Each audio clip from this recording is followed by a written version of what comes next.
प्रिय मित्रों, नमस्कार। ज्योतिषी के कार्यक्रम के हमारे YouTube channel doctor H S Rawat में आपका हार्दिक स्वागत है। मैं हूं आचार्य एच एस रावत।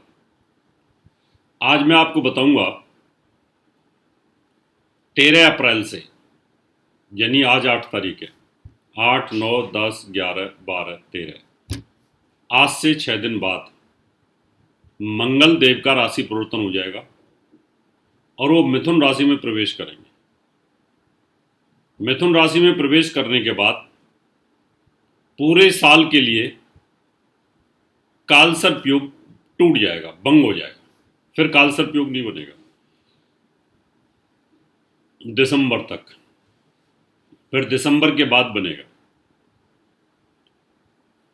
एक बहुत बड़ी जो टेंशन चल रही है ग्रहों की, मंगल और राहु की युति, ये बहुत खतरनाक होती है। मंगल केतु की युति भी बहुत खतरनाक होती है। नीच के गुरु और शनि की युति भी खराब होती है। शनि राहु की युति खराब होती है। शनि सूर्य की युति खराब होती है। शनि केतु की युति खराब होती है। ये जो दो पापी ग्रहों की युतियां होती हैं ना, ये बड़ी खतरनाक होती है। त्राह त्राह कर देती हैं। देश में त्राह त्राह, विदेशों में त्राह त्राह, पृथ्वी लोक पर त्राह त्राह हो रही है चारों तरफ, क्यों? ग्रहों की चाल ऐसी। हमने 2020 में कहा था, 2019 में भी कहा था कि 2021 में 50% ही अच्छा होने वाला है, 50%, और वो 50% ही होने वाला है, इससे ज़्यादा नहीं हो पाएगा।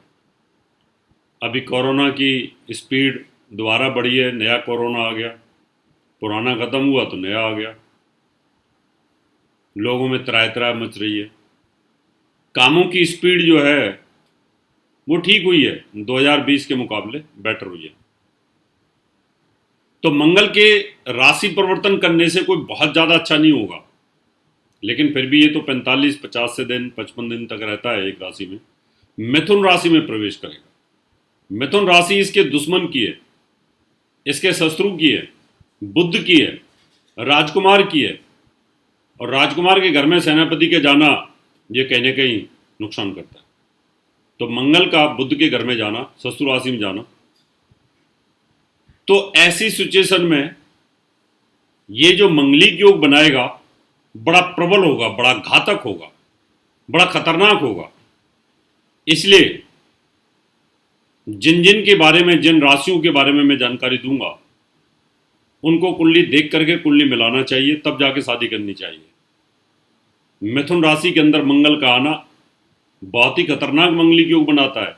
अब आपको उन 5 राशियों की जानकारी भी दूंगा जिन पर इसका मंगलिक योग का प्रभाव बनेगा, और जो बच्चे पैदा होंगे खास तौर पर इन 5 लग्नों में बच्चों को कभी पैदा ना करें। अब आप कहोगे रावत जी हमारे हाथ में तो है नहीं बच्चे पैदा करने। ये तो बिल्कुल ठीक है, आपके हाथ में नहीं है, लेकिन जो सर्जरियन है, जो डॉक्टर बोलता है ऑपरेशन करना पड़ेगा, कम से कम उनको तो बचाया जा सकता है, उन लग्नों को तो बचाया जा सकता है। मेरा कहने का तात्पर्य है, नहीं तो आप लोग बोलेंगे कि ये हमारे हाथ में नहीं है। ये सच है कि आपके हाथ में नहीं है। इसलिए आज मैं वो जानकारी दूंगा। और एक मंगल राहु की युति जो विस्फोटक थी, मैंने पिछले 10-15 एपिसोड पहले ही बोला था, मंगल राहु की युति के बारे में 20 दिन पहले बोला था। विस्फोट, तकलीफ, दुर्घटना, कई बसें गिर गईं, 20-30 आदमी मारे गए। फिर हमारे जवान जो सेना के कारक होते हैं, मंगल राहु, राहु ने भितरघात करके उनको शहीद कर दिया। तो ये इस प्रकार की घटनाएं पूरे वर्ल्ड में होती हैं जब ये ग्रह आते हैं। इनको समझने की ज़रूरत है। इनका पूरा ज्ञान तो हमें भी नहीं है, क्योंकि ज्ञान पूरा लेना कोई इतना आसान काम नहीं होता है। ज्योतिष तो पूरा ब्रह्मांड है। अरे तो ऐसे समझो कि पूरे समुद्र की जानकारी लेना और पूरे ब्रह्मांड की जानकारी लेना नॉट पॉसिबल। इसके लिए तो जितना मंथन करोगे, जितना अध्ययन करोगे, उतना ही अच्छा हो सकता है। इसलिए एक चीज़ की खुशी तो है कि कालसर्प योग पूरे साल के लिए सिर से हट गया, उसका प्रभाव नगण्य है। अब मैं आपको जानकारी दूंगा उन 5 राशियों की, जिन राशियों में, जिन लग्नों में, यानी जिन लग्नों में बच्चे पैदा नहीं करने, और दूसरा, आप लोगों को उन लग्नों में कोई नई चीज़ की शुरुआत नहीं करनी है और उनको बचाव भी करना है। और इन 5 लग्नों वालों के लिए, और 5 लगन यानी जिनकी लगन है वो लगन से देख लें, जिनकी राशि है राशि से देख लें, उनको कौन कौन से कामों से बचाव करना है वो भी जानकारी दूंगा। लेकिन आपसे निवेदन करूंगा, मेरे यूट्यूब चैनल सब्सक्राइब करें, नोटिफिकेशन बेल को दबाएं, वीडियो को शेयर करें और वीडियो को लाइक करें। चलिए शुरुआत करते हैं कि कौन कौन सी राशि पर और कौन कौन सी लगन पर इसका इफेक्ट होने वाला है। बात करते हैं सबसे पहले हम बात करते हैं मिथुन लगन की। मिथुन लगन की इसलिए बात करेंगे क्योंकि मिथुन लगन और मिथुन राशि, अगर आपकी लगन है तो बहुत अच्छा, नहीं है आपकी तो राशि है तो राशि भी मान के चलें, मिथुन के लिए बहुत खराब है। उसका कारण है कि मिथुन राशि के अंदर मंगल का आना, राशि का स्वामी बुध नीच है। अगर आप मिथुन लगन के अंदर बच्चा पैदा करते हैं तो अच्छा नहीं होगा, क्योंकि मेष राशि इस समय चल रही है। अगर इस लगन में बच्चा पैदा करोगे तो राशि का स्वामी खुद नीच और आपकी राशि में मंगलिक योग बनता है। तो मिथुन लगन वालों के लिए, मिथुन राशि वालों के लिए वैवाहिक जीवन के लिए पीरियड अच्छा नहीं है। तो यहाँ सावधानी बरतने की जरूरत होगी। लाल कपड़े ना पहने बिल्कुल भी, और मंगलवार का व्रत करना चाहिए, हनुमान जी की पूजा करनी चाहिए। अगली राशि है कर्क। कर्क राशि वालों को भी सावधान रखना होगा, क्योंकि यहां पर कैरियर और संतान का स्वामी 12वें भाव में है। जो गर्भवती महिलाएं हैं उनको ऑपरेशन से बच्चा अगर पैदा होता है तो कर्क लगन के अंदर या कर्क राशि के अंदर, राशि तो नॉट श्योर क्योंकि राशि तो बदलती रहती है सवा 2 दिन में, लेकिन कर्क लगन के अंदर ये ध्यान करें कि बच्चे को डिलीवरी नहीं करनी चाहिए। संतान भाव का स्वामी और वैसे भी गर्भवती महिलाओं के लिए कष्टकारी योग है, क्योंकि यहाँ पर पितृदोष आ रहा है और गर्भ के ऊपर पंचम भाव के ऊपर केतु की युति आ रही है, और मंगल अपनी राशि से अष्टम, अपनी राशि से तीसरे जा रहा है। तो कर्क लगन वालों को और कर्क राशि वालों को भी मंगल से सावधान रहना होगा। मंगल की पूजा करें, मंगलवार का व्रत करें तो अच्छा रहेगा। अगली राशि है वृश्चिक। राशि का स्वामी मृत्यु स्थान में है।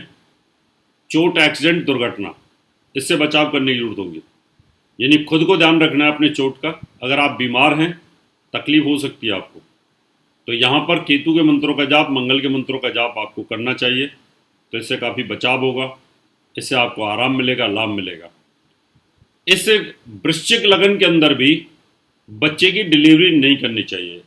अगर इस समय बच्चे की डिलीवरी करते हो तो बच्चा मंगलिक होगा और मंगल मृत्यु स्थान में होगा।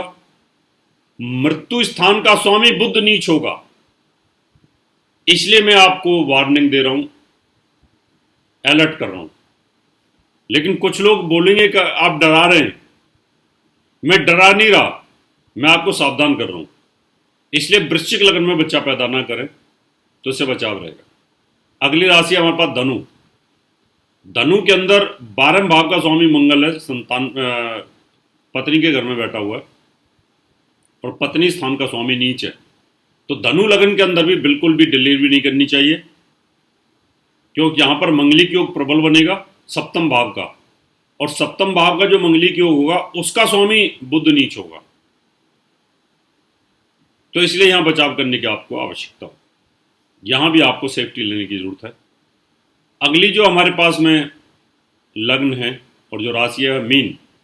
मीन राशि के अंदर चौथे भाव में मंगल रहेगा, यहां पर भी मंगलिक दोष बनता है, और चौथे भाव का स्वामी बुध नीच होकर के लगन में बैठेगा। विवाह स्थान का स्वामी भी नीच रहेगा। चतुर्थ मंगलिक दोष, यहां पर भी सावधानी बरतनी पड़ेगी। तो ये 5 लगने मैंने बताई। इन 5 के अंदर ये ध्यान रखना है कि अगर डॉक्टर कोई बोलता है तो यहाँ पर आपको अवॉइड करना है कि नहीं, इन लग्नों के अंदर, इन टाइम के अंदर बच्चा पैदा नहीं करना, इसमें डिलीवरी नहीं करनी चाहिए। तो बचाव करना चाहिए, नहीं तो जिंदगी भर के लिए फिर परेशानी पैदा हो जाती है। क्योंकि मंगल जिस राशि में जा रहा है उसका स्वामी खुद बुध नीच होकर के बैठा हुआ है। तो ये एक बहुत अच्छा योग नहीं कहा जा सकता। मित्रों, आपकी भी कोई समस्या है तो अपॉइंटमेंट लेकर के आप मुझे मिल सकते हैं, कुंडली दिखा सकते हैं, कुंडली बनवा सकते हैं, वास्तु विजिट करा सकते हैं, पूजा पाठ के लिए भी आप संपर्क कर सकते हैं। समय आपसे हाथ लेने का, अगले एपिसोड में आपसे फिर मुलाकात करूंगा। तब तक के लिए नमस्कार, और मुझे संपर्क करने के लिए आप मेरा पता नोट कर सकते हैं। दर्शकों, अगर आप अपनी कुंडली दिखाना चाहते हैं, घर का नक्शा बनवाना या वास्तु विजिट पूजा पाठ करवाना चाहते हैं तो आप हमें निम्न पते पर संपर्क कर सकते हैं। हमारा नोएडा का पता है महर्षि पराशर ज्योतिष विद्यालय, Q15, Q block, sector 12। Phone number 0120253066, mobile 9999896090, 9811144156, email info@astrohubworld.com, website www.drhsrawat.com। दर्शक